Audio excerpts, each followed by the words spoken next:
Suresh sir നമസ്കാരം. കഴിഞ്ഞ ദിവസം നമ്മൾ ABC-യിലൂടെ പുറത്തുവിട്ട ഒരു വാർത്ത. ആ വാർത്ത പുറത്തുവിടുമ്പോൾ ഞാൻ അതിൽ ആദ്യം തന്നെ പ്രാഥമികമായി പറഞ്ഞിരുന്നത് ഏതാളായിരുന്നാലും തെറ്റ് കണ്ടാൽ വിമർശിക്കും, ധാർഷ്ട്യപരമായിട്ടുള്ള നിലപാടുകൾ കണ്ടാൽ അത് ചോദ്യം ചെയ്യും എന്നായിരുന്നു. കാരണം അതാണല്ലോ നമ്മുടെ ഡ്യൂട്ടി എന്ന് പറയുന്നത്. കഴിഞ്ഞ ദിവസം സുരേഷ് ഗോപിയെ കുറിച്ചാണ് ABC മലയാളം എന്ന് പറയുന്ന പ്ലാറ്റ്ഫോമിലൂടെ നമ്മൾ സംസാരിച്ചത്. ആ വാർത്ത നമ്മൾ സുരേഷ് ഗോപിയെ കുറിച്ച് സംസാരിക്കുമ്പോൾ വേറെ ആരും ആ വാർത്ത അത്തരത്തിൽ എടുത്തും നമ്മൾ കണ്ടിട്ടില്ല. അതിന് വളരെ നല്ല റെസ്പോൺസ് ആയിരുന്നു. അതിന്റെ താഴെ വരുന്ന കമന്റുകളൊക്കെ ഞാൻ ശ്രദ്ധിച്ചു. ഒരെണ്ണം പോലും മോശം പറയാനില്ല. നമ്മുടെ ചർച്ച ഗംഭീരമായി എന്ന് തന്നെയാണ് പറയുന്നത്. ആ ചർച്ചയ്ക്ക് ഇന്ന് ഫലം കണ്ടിരിക്കുന്നു എന്ന റിപ്പോർട്ടുകളാണ് ഇന്ന് പുറത്തു വരുന്നത്. കഴിഞ്ഞ ദിവസം സുരേഷ് ഗോപിയെ കുറിച്ച് നമ്മൾ എടുത്ത ചർച്ച എന്ന് പറയുന്നത് സുരേഷ് ഗോപിയുടെ ഒരു പ്രസ്താവന. സുരേഷ് ഗോപി വളരെ നിരുത്തരവാദപരമായിട്ട് നടത്തിയ ഒരു പ്രസ്താവന. നമുക്കറിയാം, തൃശ്ശൂരിനൊരു കേന്ദ്രമന്ത്രി എന്ന് പറഞ്ഞാണ് സുരേഷ് ഗോപിയെ തൃശ്ശൂരിലുള്ള ജനങ്ങൾക്ക് മുമ്പിൽ BJP അവതരിപ്പിച്ചത്. 5 കൊല്ലത്തെ അക്ഷീണമായിട്ടുള്ള പ്രയത്നം, ആ പ്രയത്നത്തിൽ മാധ്യമപ്രവർത്തകർക്കും വലിയ പങ്കുണ്ട് എന്ന് ഞാൻ വിശ്വസിക്കുന്നു. കാരണം കേരളത്തിന്റെ ഇടത് എക്കോസിസ്റ്റം പേറുന്ന മാധ്യമപ്രവർത്തകർ, ജിഹാദി ഇക്കോസിസ്റ്റം പേറുന്ന മാധ്യമപ്രവർത്തകരെല്ലാം സുരേഷ് ഗോപിക്കെതിരെ ഒരു ലോബി എന്ന രീതിയിൽ പ്രവർത്തിച്ചപ്പോൾ സുരേഷ് ഗോപിയുടെ കാര്യങ്ങൾ, വളച്ചൊടിക്കപ്പെട്ട വാർത്തകളെല്ലാം തന്നെ അതിഗംഭീരമായിട്ട് സുരേഷ് ഗോപിക്ക് അനുകൂലമായിട്ട് ആ വാർത്തയുടെ സത്യം പുറത്തെത്തിച്ച നമ്മളാണ്. ഉദാഹരണം പറഞ്ഞു കഴിഞ്ഞാൽ മാതാവിന്റെ കിരീടത്തിന്റെ കേസ്. ആ കിരീടത്തിൽ സ്വർണമില്ല, അത് ചെമ്പ് കിരീടമാണ് എന്ന വ്യാജ വാർത്ത പറഞ്ഞു പരത്തിയപ്പോൾ പോലും സുരേഷ് ഗോപിക്ക് പിന്നിൽ അതിന്റെ സത്യാവസ്ഥ കണ്ടുപിടിക്കാൻ ആ കിരീടം പിന്നീട് ഇവർ കൊണ്ടുപോയി തൂക്കി നോക്കി. അപ്പൊ 10 പവനോളം സ്വർണം അതിനകത്തുണ്ട് എന്ന് കണ്ടെത്തിയിട്ട് ആ വാർത്ത പുറത്തു വന്നിട്ടില്ല. അപ്പൊ അതൊക്കെ സമൂഹത്തിൽ എത്തിക്കാനായിട്ട് പുറത്തു നിന്ന് നമ്മളാണ്. പോരാത്തതിന് സുരേഷ് ഗോപി ഒരു സ്ത്രീ ലംബടനാണ് എന്ന് പറഞ്ഞപ്പോഴും അത്തരത്തിലുള്ള വാർത്തകൾ, എന്താണ് അതിന്റെ വസ്തുത എന്നുള്ള സംഭവങ്ങൾ, എന്താണ് അവരുടെ ലക്ഷ്യം എന്നുള്ള കാര്യങ്ങളൊക്കെ പുറത്തെത്തിക്കാൻ ഓൺലൈൻ മാധ്യമങ്ങൾ, ഇവിടെയുള്ള ഓൺലൈൻ മാധ്യമങ്ങളെല്ലാം തന്നെ അക്ഷീണം പ്രയത്നിച്ചിട്ടുണ്ട് എന്ന് പറയാതിരിക്കാൻ നിവൃത്തിയില്ല. സുരേഷ് ഗോപി ഒരു കേന്ദ്രമന്ത്രിയാകും എന്ന് പറഞ്ഞുകൊണ്ട് തന്നെയാണ് പ്രചരണം നടത്തിയതും സുരേഷ് ഗോപി അവിടെ നിന്നും വിജയിച്ചു വന്നതും, തൃശ്ശൂരിൽ നിന്നും വിജയിച്ചു വന്നത്. പക്ഷെ കഴിഞ്ഞ ദിവസം സുരേഷ് ഗോപി പറയുന്നു, എനിക്ക് 22 സിനിമകൾ ചെയ്യും. എനിക്ക് 22 സിനിമ ചെയ്താൽ മാത്രം പോരാ, സിനിമ ഇല്ലെങ്കിൽ ഞാൻ ചത്തുപോകും.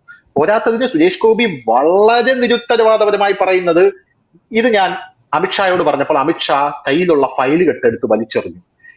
പക്ഷെ ഇതിന് അവസരം കിട്ടുമെന്നാണ് ഞാൻ വിചാരിക്കുന്നതെന്ന് സുരേഷ് ഗോപി പറയുന്നു. സുരേഷ് ഗോപി അതിനുള്ള നിബന്ധനകളൊക്കെ പറയുന്നുണ്ട്. ഇതിനെ സുരേഷ് ഗോപി പറയുന്നതിൽ യാതൊരു തെറ്റുമില്ല എന്ന് പറഞ്ഞ് ന്യായീകരിക്കുന്ന പല വലതുപക്ഷ മാധ്യമപ്രവർത്തകരെ ഞാൻ ആ സമയത്ത് കണ്ടിട്ടുണ്ടായിരുന്നു. പക്ഷെ അവരോടൊക്കെ ഞാൻ പേഴ്സണലി ചോദിച്ചപ്പോഴും അവർ പറഞ്ഞത് തെറ്റാണ് എന്നാണ് അവർ പറഞ്ഞത്. കാരണം സുരേഷ് ഗോപി പറഞ്ഞത് ഈ മന്ത്രിസ്ഥാനം അങ്ങ് പോകുന്നെങ്കിൽ പൊക്കോട്ടെ എന്ന രീതിയിലാണ് പറഞ്ഞത്. അപ്പൊ പിന്നെ അദ്ദേഹത്തിന് വോട്ട് ചെയ്ത ജനങ്ങൾ ആരായി ജനാധിപത്യത്തിൽ എന്നുള്ളൊരു ചർച്ചയാണ് നമ്മൾ നയിച്ചത്. ഇന്ന് കേന്ദ്രത്തിൽ നിന്ന് ഒരു റിപ്പോർട്ട് പുറത്തു വരുന്നുണ്ട്, സുരേഷ് ഗോപിയെ മന്ത്രിസ്ഥാനത്ത് നിന്ന് മാറ്റും. ഇത്രയ്ക്ക് ധാർഷ്ട്യം പാടില്ല. കടുത്ത അതൃപ്തിയാണ് അമിത്ഷാ അറിയിച്ചിരിക്കുന്നത്. അമിത്ഷാ സുരേഷ് ഗോപിയെ കൊടഞ്ഞു എന്ന് തന്നെയാണ് അറിയാനായിട്ട് സാധിക്കുന്നത്. ഇത്തരത്തിൽ മന്ത്രിസ്ഥാനം തിരിച്ചെടുത്താൽ സന്തോഷം എന്ന് പറഞ്ഞുള്ള സുരേഷ് ഗോപിയുടെ ആ വാക്കുകളാണ് അമിത്ഷായെ ചൊടിപ്പിച്ചിരിക്കുന്നത് എന്നാണ് നമുക്കറിയാനായിട്ട് സാധിക്കുന്നത്. പോരാത്തതിന് അമിത്ഷായുടെ പേര്, സാർ ഇന്നലെ ആ പോയിന്റ് വളരെ കൃത്യമായിട്ട് പറഞ്ഞതാണ്, അമിത്ഷായുടെ പേര് പ്രസംഗത്തിൽ പരാമർശിച്ചു. കാരണം ഇവർ വളരെ രഹസ്യാത്മകമായി പറയുന്ന പല കാര്യങ്ങളും പൊതുവേദിയിൽ വന്ന് വിളിച്ചു പറയാൻ ആരാണ് സുരേഷ് ഗോപിക്ക് അധികാരം നൽകിയത് എന്ന രീതിയിലായിരുന്നു അമിത്ഷായുടെ സുരേഷ് ഗോപിയോടുള്ള സമീപനം എന്നാണ് പറയുന്നത്. അമിത്ഷായുടെ പേര് പരാമർശിച്ചതിലാണ് കേന്ദ്രം ഇത്രയധികം സുരേഷ് ഗോപിയെ വിമർശിക്കാനുള്ള കാരണം എന്നും സുരേഷ് ഗോപി പറയുന്നു. കേന്ദ്രമന്ത്രി എന്ന പദത്തിൽ ഇരുന്നു കൊണ്ട് സിനിമ ചെയ്യാൻ അനുവദിച്ചേക്കില്ല എന്നും ഇപ്പോൾ റിപ്പോർട്ടുകൾ വരുന്നുണ്ട്. ഇനിയും ഈ നിലപാട് തുടർന്നാൽ കടുത്ത നടപടി തന്നെ സുരേഷ് ഗോപിക്കെതിരെ വരും. മന്ത്രിസഭയിൽ നിന്ന് ഒഴിവാക്കുന്ന കാര്യവും പരിഗണിച്ചേക്കും എന്നാണ് ഇന്നത്തെ സുരേഷ് ഗോപിയുടെ അവസ്ഥ മുൻനിർത്തി നമുക്ക് പറയാനായിട്ട് സാധിക്കുന്നത്. അങ്ങനെയാണ് കേന്ദ്ര നേതൃത്വത്തിൽ നിന്നും സുരേഷ് ഗോപിക്ക് താക്കീത് ലഭിച്ചിരിക്കുന്നത്. പല ഭരണഘടനാ വിദഗ്ധർ പറയുന്നതും അങ്ങനെ ഒരു മന്ത്രിസ്ഥാനത്തിരിക്കുന്ന ഒരു വ്യക്തിക്ക് വേറെ വരുമാന മാർഗങ്ങൾ തേടാൻ പാടില്ല. കാരണം നമ്മുടെ പ്രധാനമന്ത്രി പോലും പറയുന്നത്, ഞാൻ പ്രധാനമന്ത്രിയല്ല, പ്രധാന സേവകൻ എന്നാണ്. അപ്പൊ ജനങ്ങളെ സേവിക്കുന്ന ആ ഡ്യൂട്ടിയിൽ ഇരിക്കുമ്പോൾ വേറെ വരുമാന മാർഗം തേടിക്കഴിഞ്ഞാൽ അത് ഭരണഘടനാപരമായിട്ട് ചില പ്രശ്നങ്ങൾ അതിനകത്ത് ഉണ്ടാകും എന്നാണ് പറയുന്നത്. സാറിന് എന്താണ് തോന്നുന്നത് സുരേഷ് ഗോപിയുടെ കാര്യത്തിൽ? സുരേഷ് ഗോപി ഇത് അനുസരിക്കുമോ? സുരേഷ് ഗോപിയുടെ മന്ത്രിസ്ഥാനം തെറിക്കുമോ? എന്താ തോന്നുന്നത്? സുരേഷ് ഗോപി നമ്മൾ ഇന്നലെ ചർച്ച ചെയ്തപ്പോൾ തന്നെ ഈ ഡിബേറ്റ് അങ്ങനെ ഒരു പോയിന്റിൽ എത്തിയിരുന്നില്ല. പക്ഷെ നമ്മൾ ഡിബേറ്റ് ചെയ്ത് കഴിഞ്ഞിട്ട് ഇപ്പൊ അതിന് ഞാൻ കോമെന്റ് വായിച്ചപ്പോഴാണ് എനിക്ക് മനസ്സിലായത് നമ്മൾ പറഞ്ഞ പോയിന്റുകൾ, ധനുഷ് പറഞ്ഞ പോയിന്റൊക്കെ വളരെ ക്ലിയർ ആയിരുന്നു ആ കാര്യത്തിൽ. ഇത് ഓഫീസ് ഓഫ് പ്രോഫിറ്റ് അല്ല, അതായത് ഒരു സെൻട്രൽ ഗവൺമെന്റ് ഉദ്യോഗസ്ഥരല്ല സുരേഷ് ഗോപി ചെയ്യുന്നത്, മന്ത്രിയാണ്. പക്ഷെ അതേ സമയത്ത് പുറത്തു പോയി സിനിമയിൽ നിന്ന് കാശുണ്ടാക്കി കഴിഞ്ഞാൽ അത് ഡെഫിനറ്റ് ആയിട്ട് നാളെ ആരെങ്കിലും കോടതിയിൽ പോയി ചോദ്യം ചെയ്യാൻ സാധ്യതയുണ്ട്. അത് ഓഫീസ് ഓഫ് പ്രോഫിറ്റ് ആയിട്ട് വരില്ല, പക്ഷെ അതൊരു പ്രൈവറ്റ് ഇൻഡിവിജ്വൽ ആയിട്ട് പോയി നിങ്ങൾ കാശുണ്ടാക്കുകയാണ്. നിങ്ങളുടെ പ്രൈമറി ജോലി ഒരു മന്ത്രിയാണ്, കേന്ദ്രമന്ത്രിയാണ്. ആ മന്ത്രിസഭയിലുള്ളപ്പോൾ നിങ്ങൾ നിങ്ങളുടെ കാര്യങ്ങൾ ചെയ്യാന്നല്ലാണ്ട് പുറത്ത് പോയി ഞാനൊരു കൺസൾട്ടന്റ് ആണ്, ഞാനൊരു ആക്ടറാണ്, ഞാനൊരു ഡോക്ടറാണ്, ഞാനൊരു സയന്റിസ്റ്റ് ആണ്, ഞാൻ ആ ജോലി എടുക്കുന്നത് നിങ്ങളുടെ റെഗുലർ ആയിട്ടുള്ള ജോലി ഇമ്പാക്റ്റ് ആണ്. അതാണ് ഒരു മെയിൻ ആയിട്ട്. സുരേഷ് ഗോപി 22 സിനിമയ്ക്ക് പോയി കഴിഞ്ഞാൽ സുരേഷ് ഗോപിയുടെ മന്ത്രിസഭ പോട്ടെ, അത് അവിടെ കിടക്കട്ടെ. സുരേഷ് ഗോപിയുടെ എം പിയുടെ പരിപാടി എന്താണ്, അതാണ് നമ്മൾ അതെ അറിയേണ്ടത്. എം പി എന്ന് പറഞ്ഞാൽ എന്ന് പാർലമെന്റ് സെഷനിൽ ഉണ്ടാവുക, അത് അന്നത്തെ ദിവസം ഡൽഹിയിൽ ഉണ്ടാവണം. ഇല്ലാത്ത സമയത്ത് അവനവന്റെ കോൺസ്റ്റിറ്റ്യുവൻസിയിൽ ഉണ്ടാവും. അവൻ തൃശ്ശൂർ ആവട്ടെ, തൃശ്ശൂർ ഉണ്ടായിട്ട് തൃശ്ശൂർ അവിടെയുള്ള ജനങ്ങളായിട്ട് ഇന്ററാക്ട് ചെയ്ത് അവിടുത്തെ ഓരോ സമയം നമ്മൾ എന്തെങ്കിലും പറഞ്ഞിരുന്നു, ഓരോ അസംബ്ലി സെഗ്മെന്റിലുള്ള പ്രോബ്ലംസ് എന്തൊക്കെയാണ്, അവിടെ മെയിൻ ആയിട്ട് എന്തൊക്കെയാണ് കണ്ടുപിടിച്ച്, റോഡാണോ, വയറാണോ, ഈ പറഞ്ഞ മാതിരി വെള്ളത്തിന്റെ പ്രോബ്ലം ആണോ, അല്ലെങ്കിൽ ഈ പറഞ്ഞ ഈ കരുണൂർ ബാങ്ക് ലോൺ സ്കാമിന്റെ കേസാണോ, ഇങ്ങനെ ഓരോ കാര്യങ്ങൾ തീർക്കാനുള്ള പണി സുരേഷ് ഗോപി കൊടുത്തിട്ടുണ്ട്.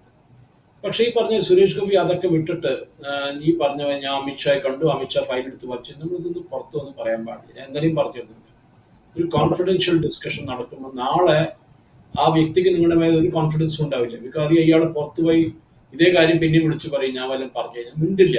ഉം. നെക്സ്റ്റ് അമിത്ഷാ കണ്ടു കഴിഞ്ഞാൽ അമിത്ഷാ ഒരു വാക്ക് മിണ്ടില്ല സുരേഷ് ഗോപി, 100% ആണ്. ഇവൻ മോദി അതെ, ബിക്കോസ് നാളെ പറയും ഞാൻ മോദിയെ കണ്ടു, മോദി ഇങ്ങനെ പറഞ്ഞു, മോദി അങ്ങനെ പറഞ്ഞു, അത് പറയാൻ പാടില്ല.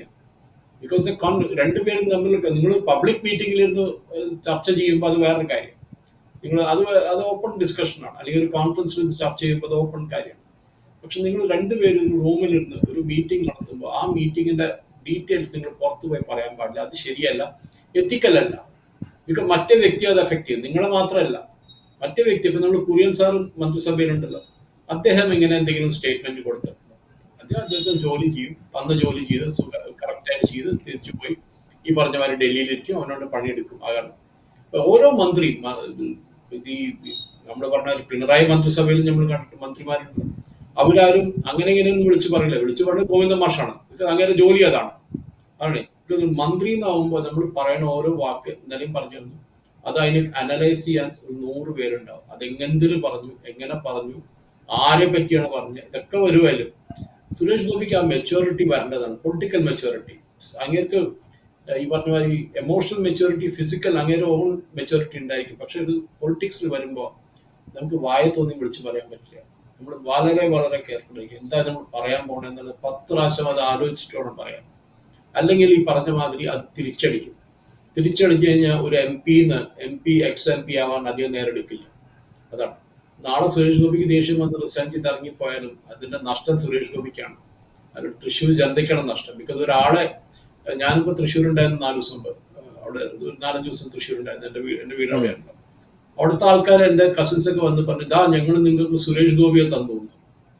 ഞാൻ പറഞ്ഞു, നല്ല കാര്യം, പക്ഷെ അദ്ദേഹം നിങ്ങളുടെ ആളാണല്ലോ, ഇവിടുത്തെ ആളാണല്ലോ, ഇവിടെ പെർഫോം ചെയ്യട്ടെ, ഇവിടുത്തെ ഉം. തൃശ്ശൂരുകാർക്ക് വേണ്ടി കാര്യങ്ങൾ ചെയ്യട്ടെ. തൃശ്ശൂർ ഓരോ ഉം. ഈ പറഞ്ഞ പൂരം നടത്തി തരാന്ന് പറഞ്ഞു, നല്ല സ്റ്റൈലിൽ നടത്തി തരാന്ന്, നല്ല കാര്യം. അതിനൊരു പ്ലാനിങ് തുടങ്ങും, അതിന്റെ മീറ്റിംഗ് നടത്തും. അതേമാതിരി അവിടെയുള്ള ഓരോ ഇഷ്യൂ തൃശ്ശൂർ കുറെ കാര്യങ്ങളുണ്ട് അവിടെ നടത്താറുള്ളത്, അതൊക്കെ ചെയ്യുക, അതിനുള്ള കാര്യങ്ങൾ ചെയ്യുക. ഇതാണ് ശക്തൻ സ്റ്റാൻഡിൽ ഒരു മഴ പെയ്ത് കഴിഞ്ഞാൽ അവിടെ മൊത്തം വെള്ളം നിറഞ്ഞു പോകും, അതിനുള്ള പരിഹാരം ഉണ്ടാക്കും. തൃശ്ശൂർ നല്ലൊരു മോഡൽ മാർക്കറ്റ് വേണം പച്ചക്കറിക്ക് വേണ്ട, അതുണ്ടാക്കും. ഇതൊക്കെയാണ് നമ്മൾ ചെയ്യേണ്ടത്. അല്ലാണ്ട് ഈ പറഞ്ഞ മാതിരി എനിക്ക് 22 സിനിമയുണ്ട്, ഞാൻ 22 സിനിമയിൽ ആക്ട് ചെയ്യാൻ പോകും, ഇതല്ല വേണ്ടത്. ശരിയാണ്, ഒരു ഇൻകംപ്ലീറ്റ്, ഞാൻ എന്തായാലും പറഞ്ഞു, ഒരു ഇൻകംപ്ലീറ്റ് ആയിട്ട് സിനിമയുണ്ട്, ഡബിങ് ബാക്കിയുണ്ട്, ഡബിങ് ചെയ്തോളാൻ പോയിട്ട് ആരും വേണ്ടാന്ന് പറയും. ഞാൻ എക്സാമ്പിൾ തന്നത് കിഷൻ റെഡ്ഡിയുടെ കാര്യം പറഞ്ഞത്. കിഷൻ റെഡ്ഡിയുടെ ഒരു ടീം ഹൈദരാബാദിൽ എപ്പോഴും ഉണ്ടാവും, അദ്ദേഹത്തിന് കൂടെയുള്ള ടീമാണ്. അദ്ദേഹം അവിടെ ഉള്ളപ്പോൾ ആ ടീം അവിടുന്ന് വാർത്തയാണ്. നമ്മൾ എപ്പോഴും ഡൽഹിയിൽ ഉണ്ടാവണമെന്നില്ല, അത് കറക്റ്റാണ്. പക്ഷേ നിങ്ങൾ ഇതൊക്കെ വിട്ടിട്ട് സിനിമയിൽ പോയി കഴിഞ്ഞാൽ നിങ്ങളുടെ അറ്റൻഷൻ മുഴുവൻ അങ്ങോട്ട് മാറി. അതാണ് ധനുഷ് ഏറ്റവും വലിയ ഇഷ്യൂ. സുരേഷ് ഗോപി ഉം. ആ കാര്യത്തിൽ നമ്മൾ എന്താ പറയേണ്ടത്, എന്താ പറയാൻ പാടില്ലെന്ന് ആലോചിക്കുക. ഇതിൽ വേറൊരു പ്രധാനപ്പെട്ട കാര്യം പറയുന്നത്, അമിത്ഷാ പറഞ്ഞതു എന്ന് പറഞ്ഞ് മാധ്യമങ്ങൾ റിപ്പോർട്ട് ചെയ്യുന്ന കാര്യം, ഇപ്പൊ സുരേഷ് ഗോപിക്ക് ഇങ്ങനെ ഒരു പ്രൊവിഷൻ അനുവദിച്ച് തന്നു കഴിഞ്ഞാൽ ബാക്കിയുള്ള ആൾക്കാരോട് കാണിക്കുന്ന അനീതിയായിരിക്കും എന്നാണ് അമിത്ഷാ പറയുന്നത്. കാരണം നമുക്കറിയാം, നമ്മുടെ മന്ത്രിസഭയിലുള്ള ആൾക്കാരെല്ലാം വളരെ എഫിഷ്യൻസി ഉള്ള മന്ത്രിമാരാണ്. അതിൽ സിനിമാ നടന്മാരുണ്ട്, ഫിനാൻഷ്യൽ ആയിട്ട് ആ മേഖലയിൽ പ്രവർത്തിച്ച ആൾക്കാരുണ്ട്, നമ്മുടെ അത്ലറ്റിക് രംഗത്ത് പ്രവർത്തിച്ച ആൾക്കാരുണ്ട്, സ്പോർട്സ് മേഖലയിൽ പ്രവർത്തിച്ച ആൾക്കാരുണ്ട്. അങ്ങനെ എല്ലാവർക്കും സ്വന്തമായിട്ട് പരസ്പരം അങ്ങോട്ടും ഇങ്ങോട്ടും തൊഴിൽ ചെയ്യാനുള്ള, മന്ത്രിയായിരുന്നു കൊണ്ട് പാർട്ട് ടൈം ആയിട്ട് ആ തൊഴിലും കൂടെ ചെയ്യാനുള്ള ഒരു പ്രൊവിഷൻ അനുവദിച്ചു കഴിഞ്ഞാൽ ബാക്കിയുള്ളവർ ഇടയും എന്നുള്ള രീതിയിൽ സുരേഷ് ഗോപിയെ ഉപദേശിച്ചു എന്നും അറിയാനായിട്ട് സാധിക്കുന്നുണ്ട്. ഭരണഘടനാപരമായിട്ട് സാർ അത് ശരിയാണ്. ഒരു മനുഷ്യന് ഒരു മന്ത്രിയായിരിക്കുമ്പോൾ ധാർമ്മികമായിട്ട് മന്ത്രിയായി തന്നെ ഇരിക്കണം എന്നാണ് എന്റെ അഭിപ്രായം. പക്ഷെ ഭരണഘടനാപരമായിട്ട് ഒരു മനുഷ്യന് മന്ത്രിയായിരിക്കുമ്പോൾ ആ മനുഷ്യന് വേറെ തൊഴിലെടുക്കാൻ അല്ലെങ്കിൽ ആ മനുഷ്യന് അദ്ദേഹത്തിന്റെ പഴയ പ്രൊഫഷനിൽ ചെയ്യാനുള്ള സ്വാതന്ത്ര്യമുണ്ടോ നമ്മുടെ രാജ്യത്ത്? അതൊരു ഫൈൻ പ്രിന്റ് ആണ് ധനുഷ്. ചെയ്യാം. ഇപ്പൊ ഒരു ഡോക്ടറാണ് എന്ന് വെച്ചോ, ഹർഷവർദ്ധൻ ഡോക്ടറായിരുന്നു. അദ്ദേഹത്തിന് നല്ലൊരു ഫ്ലറിഷിംഗ് പ്രാക്ടീസ് ഉണ്ടായിരുന്നു. പക്ഷെ Yeah. അദ്ദേഹം നാളെ അദ്ദേഹത്തിന്റെ വീട്ടില് രാത്രി ഒരാൾ വന്ന് പറഞ്ഞു, സാറേ എനിക്ക് പനിയാണ്, എനിക്ക് എനിക്ക് ആദ്യം കാണാൻ വന്ന ആളായിരിക്കും ചിലപ്പോൾ.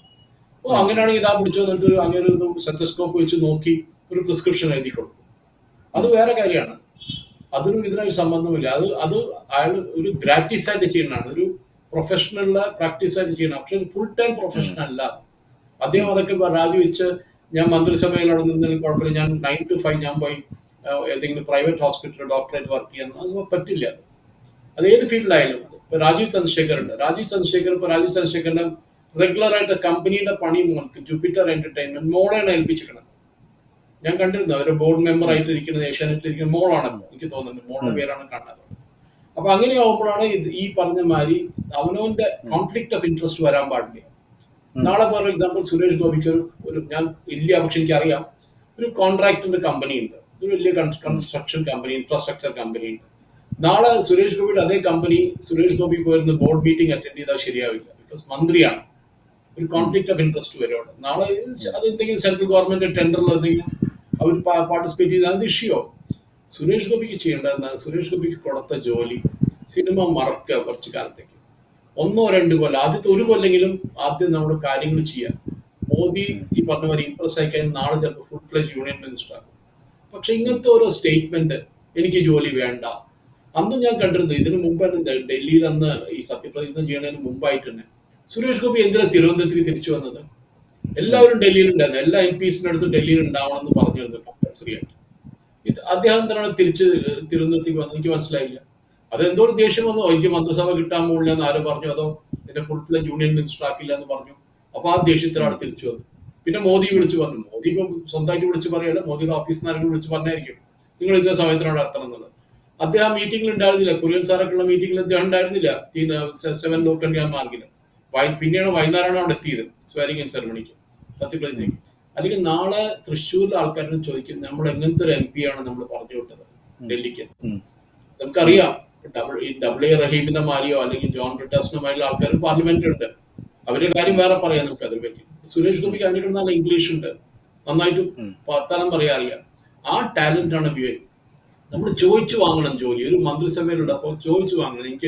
എനിക്ക് ഫോർ എക്സാമ്പിൾ ഇപ്പൊ കിഷൻ റെഡ്ഡിയും റാം മാധവിനെയും ജമ്മു കാശ്മീരിലെ ഇൻചാർജ് ആക്കി.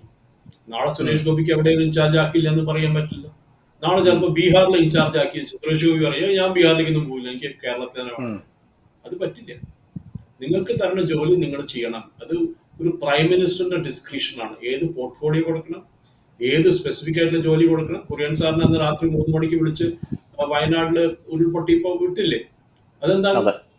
അത് സുരേഷ് ഗോപി വിളിക്കാണ്ട് എന്തായിരുന്നത്? ബിക്കോസ് അതിനൊരു ഡിഫറൻസ് ഉണ്ട്. അവിടെ അറിയാം അവർക്ക്. ബിക്കോസ് അവിടെ സുരേഷ് ഗോപി എത്തുമ്പോൾ ഡിസ്ട്രാക്ഷൻ ആവും. അവിടെ ആൾക്കാർ സുരേഷ് ഗോപിയുടെ പിന്നിലും സിനിമാ താരങ്ങൾ. കുര്യൻ സാർ പോയപ്പോ ആരും തിരിഞ്ഞു തന്നെ അറിഞ്ഞില്ല അങ്ങനെ ആരാണെന്നത്. ആ 150 രൂപ റെയിൻ കോട്ടിട്ട് അദ്ദേഹം അങ്ങോട്ടും ഇങ്ങോട്ടും നടക്കുകയായിരുന്നു. അപ്പോൾ ആ ഒരു മെച്യൂരിറ്റി വേണം. അത് എനിക്ക് തോന്നുന്നു സുരേഷ് ഗോപിക്ക്, ഞാൻ ഇന്നലെയും പറഞ്ഞു, നല്ല ടീമില്ല സുരേഷ് ഗോപിയുടെ കൂടെ ഉള്ളത്. ഒരു പൊളിറ്റിക്കൽ ടീമാണ്, അതല്ല വേണ്ടത്. ഒരു പ്രൊഫഷണൽ ടീം വേണം. കാരണം ഏത് വലിയ നേതാവിനെയും നോക്കിക്കഴിഞ്ഞാൽ ലോകത്തെവിടെയായാലും അവരുടെ കൂടെ ഒരു പ്രൊഫഷണൽ ടീം ഉണ്ടാവും. സ്പീച്ച് റൈറ്റേഴ്സ് ആയാലും, ഈ പറഞ്ഞ ഇമേജ് ബിൽഡിംഗ് ആയാലും, PR നടത്താനായാലും, മീഡിയ റിലേഷൻസ് നടത്താനായാലും, അതൊക്കെ ആൾക്കാരുണ്ടാവും. അതാണ് വേണ്ടത്. പിന്നെ നിങ്ങളുടെ മിനിസ്ട്രിയുടെ ഒഫീഷ്യൽസ് ഉണ്ടാവും, അണ്ടർ സെക്രട്ടറി, ജോയിന്റ് സെക്രട്ടറി ഒക്കെ ഉണ്ടാവും. അത് കുഴപ്പമില്ല. പക്ഷെ ഈ ഒരു ടീം നിങ്ങളുടെ ഇലക്ഷൻ ടീം അല്ല ഈ ടീമായിരിക്കും. അത് വേറെ ടീമാണ്, ഇത് വേറെ. അവരുടെ ജോലി ചെയ്തോളും. 5 കൊല്ലം കഴിയുമ്പോൾ തിരിച്ചു വന്നാൽ പിന്നെ ഇങ്ങോട്ട് ഇലക്ഷൻ ക്യാമ്പയിൻ ചെയ്യും. പക്ഷെ ഇപ്പൊ ചെയ്യേണ്ട സുരേഷ് ഗോപി ഒരു മെച്യൂർ ആയിട്ടുള്ള ഒരു പൊളിറ്റീഷ്യന്മാരെ ബിഹേവ് ചെയ്യണം. പറയണ വാക്കുകൾ ശരിക്കും എടുത്ത് ഒന്ന് അനലൈസ് ചെയ്ത് ഞാൻ ഈ പറയണോ വേണ്ടെന്ന് വേണേൽ കർലാസിൽ എഴുതി. അത് പറയുമ്പോൾ അവസാനമായിട്ട് ഒരു ചോദ്യം കൂടെ അതിനോട് കൂട്ടിച്ചേർത്ത് ചോദിച്ചോട്ടെ. അതായത് വിജയിക്കുന്നതിന് മുമ്പുള്ള സുരേഷ് ഗോപി അല്ല വിജയിച്ചതിന് ശേഷം ഞങ്ങൾ കാണുന്നത് എന്നായിരുന്നു നമ്മളെ ഇന്നലെ ഇട്ട വീഡിയോയുടെ താഴെ സാധാരണ ജനങ്ങൾ വന്ന് കമന്റ് ചെയ്തത്. സുരേഷ് ഗോപിക്ക് വിജയിച്ചപ്പോ ധാർഷ്ട്യം എന്ന് ഞാൻ പറയുന്നില്ല, കാരണം സുരേഷ് ഗോപിയെ അടുത്തറിയാന്നുള്ള എല്ലാവർക്കും പറയാം സുരേഷ് ഗോപിക്ക് ധാർഷ്ട്യമില്ല. സുരേഷ് ഗോപിക്ക് ഒരു ഓവർ കോൺഫിഡൻസ് വന്നിട്ടുണ്ടോ, ഞാൻ ഇനി എന്ത് പറഞ്ഞാലും ജനങ്ങൾ അത് കേട്ടോളും, അത് അനുസരിച്ചോളും, ഇനിയും അവർ എന്നെ അധികാരത്തിലെത്തിക്കും എന്നുള്ള ഒരു ഓവർ കോൺഫിഡൻസ് സുരേഷ് ഗോപിക്ക് എവിടെയോ വന്നിട്ടുണ്ടോ എന്ന് സാറിന് തോന്നുന്നു? Last question. അത് ബോഡി ലാംഗ്വേജിലുണ്ട്. അത് പക്ഷെ ഞാൻ പറയുകയാണെങ്കിൽ അത് ഒരു പൊളിറ്റിക്കൽ ബോഡി ലാംഗ്വേജ് അല്ല, അതൊരു ആക്ടറിന്റെ ബോഡി ലാംഗ്വേജ് ആണ്. ഇപ്പൊ നമ്മള് മമ്മൂട്ടിയോ മോഹൻലാലോ പറയുമ്പോ അവര് പറയുമ്പോൾ ആ ഒരു നമുക്ക് തോന്നും ചിലപ്പോ ഇവര് കുറച്ച് ഓവറല്ലേ പറയണേന്ന് തോന്നും. പക്ഷെ അതാണ് അതിന്റെ ഒരു സ്പോർട്സ്. ഈവൻ സ്പോർട്സിലെ ആൾക്കാർ ഇന്റർവ്യൂ തരുമ്പോഴൊക്കെ കണ്ടിട്ടുണ്ട്, സിനിമാ താരങ്ങൾ ഇന്റർവ്യൂ തരുമ്പോൾ കണ്ടിട്ടുണ്ട്, അവരൊക്കെ ഒരു ഓവർ ദ ടോപ്പ് എന്ന് പറയും ഇംഗ്ലീഷിൽ. പക്ഷെ സുരേഷ് ഗോപിയുടെ കേസ്, സുരേഷ് ഗോപിക്ക് ശരിയാണ് ഈ ഇലക്ഷൻ ജയിച്ചപ്പോ എന്നെ എത്ര പേര് കൂടി തോൽപ്പിക്കാൻ നോക്കിയിട്ട് ഞാൻ ജയിച്ചു, അപ്പൊ എന്നെ ഇനി ആരും തൊഴില്ല. അത് പൊളിറ്റിക്സിലെ ഏറ്റവും വലിയ തെറ്റാണ്. എന്നെ ആരും തൊഴില്ല, എന്നെ ആർക്കൊന്നും ചെയ്യാൻ പറ്റില്ല എന്ന് പറയണതാണ് ഏറ്റവും വലിയ തെറ്റ് പൊളിറ്റിക്സിലെ. ഇന്ദിരാഗാന്ധി മാരിൽ ആൾ നമുക്ക് രാജ്നാരായണന്റെ കൂടെ ഇലക്ഷൻ തോറ്റിട്ടുണ്ട്, ഇലക്ഷൻ പെറ്റീഷൻ. അത് മറക്കരുത്. ഇന്ദിരാഗാന്ധി ഇലക്ഷൻ തോറ്റിട്ടുണ്ട്, അത് നമ്മൾ ഒരിക്കലും മറക്കരുത്. അത് അങ്ങനെ വലിയ വലിയ ആൾക്കാർ ഇലക്ഷൻ തോറ്റിട്ടുണ്ട്. അംബേദ്കർ 2 പ്രാവശ്യം ഇലക്ഷൻ തോറ്റത്, ബി ആർ അംബേദ്കർ. അപ്പൊ പിന്നീട് നെഹ്റു ഉണ്ടായിരുന്നു എന്നുള്ളത് വേറൊരു ചരിത്രമാണ്. അതാണ്, അത് നെഹ്റു തോൽപ്പിച്ചതാണ് അംബേദ്കർ, അതെല്ലാവർക്കും അറിയാം. അതിൽ ഇവിടെ ഒരു കണക്ഷൻ ഉണ്ട്. ഇവിടെ നമ്മളൊരു കണക്ഷൻ ഞാൻ ഇന്നലെ സാറിനോട് ചോദിച്ചിരുന്നു. ഇവിടെ BJP-ക്കാരായിട്ടുള്ള പല ആൾക്കാർക്കും സുരേഷ് ഗോപി കേന്ദ്രമന്ത്രിയായതും ജയിച്ചതും ഇഷ്ടപ്പെട്ടിട്ടില്ല എന്നുള്ളൊരു കരക്കമ്പി BJP-ക്കകത്തുണ്ട്. ഞാനത് ചോദിച്ച ചില ആൾക്കാർ പറയുന്നുണ്ട്, ഈ BJP-ക്കാരായിട്ടുള്ള ആൾക്കാർ സുരേഷ് ഗോപി ഒരു ട്രോൾ ഫിഗർ ആക്കണമെന്ന് ഈ BJP-യിൽ തന്നെ BJP വിരുദ്ധരുണ്ടായിരിക്കുമല്ലോ. ഇപ്പൊ ഒരാള് കയറി പോകുന്ന ഇഷ്ടമില്ലാത്ത. അതാണ് ദർശൻ. ബിക്കോസ് ഇവര് കാത്തു നിൽക്കുകയാണ് ഒരു ചാൻസിന് വേണ്ടി. അത് കോൺഗ്രസ്സുകാരായാലും ഈ പറഞ്ഞ CPM-കാരായാലും ഈവൻ BJP-ക്കാരായാലും. സുരേഷ് ഗോപിക്ക് ഈ അടുത്ത ഇലക്ഷൻ വരുമ്പോ ഈ സുരേഷ് ഗോപി പറഞ്ഞ പഴയ വീഡിയോകൾ എല്ലാവരും എടുത്തിടും. എനിക്ക് വേണ്ട ഈ ജോലി, എനിക്ക് വേണ്ട ഈ മന്ത്രിസ്ഥാനം. ആ വീഡിയോ വന്നു കഴിഞ്ഞ ഇലക്ഷന് മുമ്പ് അത് സുരേഷ് ഗോപി വല്ലാണ്ട് ബാധിക്കുക. ബിക്കോസ് നമ്മൾക്കൊരു അഹങ്കാരം, നമ്മളിവല്ലേ ഇവിടെ KCR, ഞങ്ങളുടെ അവിടെ K. ചന്ദ്രശേഖർ ഇലക്ഷൻ തോൽക്കാൻ കാരണം BRS ഒക്കെ പവർഫുൾ ആയിരുന്നു ആള്. പക്ഷെ തോറ്റു. എന്താ കാരണം? ആൾക്കാർക്ക് തോന്നി ഈ പറഞ്ഞ മാതിരി ഒരു അഹങ്കാരം, ധാർഷ്ട്യം, ഞാൻ ഞാൻ ഞാൻ ഞാൻ ആണ്. ആ ഞാൻ എന്നുള്ളത് പോണം. നമ്മൾ എല്ലാവരും കൂടി ചെയ്യണം എന്നുള്ള ഒരു വാക്ക് വേണം. അതാണ് മെയിൻ ആയിട്ട്. അന്ന് സുരേഷ് ഗോപി കരുവന്നൂരിന്ന് ആ ഒരു പാദയാത്ര തൃശ്ശൂർ വരെ എടുത്തപ്പോൾ അതും ഇമേജ് ബിൽഡിംഗ് എന്ന നല്ലൊരു ഇമേജ് ആയിരുന്നു അന്ന് അധികം പറഞ്ഞില്ല സുരേഷ് ഗോപി. പറയേണ്ടതൊക്കെ പബ്ലിക് മീറ്റിംഗിൽ പറഞ്ഞു തന്നിട്ടുണ്ട്. പക്ഷെ ഇനിയൊരു മന്ത്രിയാവുമ്പോൾ MP മാത്രമല്ല, ഒരു മന്ത്രിയാവുമ്പോൾ അതിനുള്ള റെസ്പോൺസിബിലിറ്റി കൂടും. അത് നമ്മൾ മറക്കരുത്. അത് തന്നെയാണ് സുരേഷ് ഗോപിയുടെ കാര്യത്തിൽ പറയാനുള്ളത്. സുരേഷ് ഗോപി ഇന്നലെ പറഞ്ഞ കാര്യങ്ങൾക്ക് ഇന്ന് കൃത്യമായിട്ടുള്ള നടപടി വന്നിരിക്കുന്നു. അപ്പൊ കേന്ദ്രം അത്ര വിജിലന്റ് ആയിട്ടാണ് സുരേഷ് ഗോപിയുടെ ഓരോ വാക്കുകളും കേൾക്കുന്നത് എന്നുള്ള കാര്യത്തിൽ യാതൊരുവിധ തർക്കവുമില്ല. പ്രത്യേകിച്ച് അമിത്ഷാ പോലുള്ള രാജ്യം കണ്ട ഏറ്റവും ശക്തനായിട്ടുള്ള ഒരു ആഭ്യന്തരമന്ത്രിയുടെ പേരൊക്കെ വലിച്ചഴിച്ച്, അതും ഒരു സഭയിൽ വലിച്ചഴിച്ച് തികച്ചും ഇമ്മച്യൂറായിട്ട് സുരേഷ് ഗോപി പെരുമാറി എന്നുള്ളത് വളരെയധികം അപലപനീയമായിരുന്നു എന്നാണ് അമിത്ഷാ സുരേഷ് ഗോപിയോട് പറഞ്ഞതെന്നാണ് മനസ്സിലാക്കാനായിട്ട് സാധിക്കുന്നത്. വേണ്ടി വന്നാൽ ഇനിയും ഈ നിലപാട് തുടർന്നാൽ സുരേഷ് ഗോപിയെ മന്ത്രിസ്ഥാനത്ത് നിന്നും മാറ്റുന്ന കാര്യം വരെ ആലോചിക്കും എന്ന രീതിയിൽ കേന്ദ്രം ഒരു നടപടിയിലേക്ക് നീങ്ങണമെങ്കിൽ എത്രത്തോളം സുരേഷ് ഗോപി ഇമ്മച്യൂർ ആയിട്ട് അവിടെ പെരുമാറിയിട്ടുണ്ടെന്ന് നമുക്ക് മനസ്സിലാവണം. ഞാൻ ഇന്നലത്തെ വാക്കുകൾ തന്നെ അവസാനവും പറഞ്ഞ് അവസാനിപ്പിക്കുന്നു. തെറ്റാര് ചെയ്താലും, അതിനിപ്പോ ദേവേന്ദ്രന്റെ അച്ഛൻ മുത്തുപ്പട്ടനാണെങ്കിൽ തന്നെയും ചോദ്യം ചെയ്യേണ്ട സ്ഥലത്ത് ചോദ്യം ചെയ്യുക തന്നെ ചെയ്യും, ആരെയും പേടിക്കാതെ. അത് സുരേഷ് ഗോപി ആയാലും പിണറായി വിജയൻ ആയിരുന്നാലും രാഹുൽ ഗാന്ധി ആയിരുന്നാലും ഇനിയിപ്പം നരേന്ദ്രമോദി ആയിരുന്നാലും. ഇത്രയും പറഞ്ഞുകൊണ്ട് അവസാനിപ്പിക്കാം. Thank you sir, thank you so much.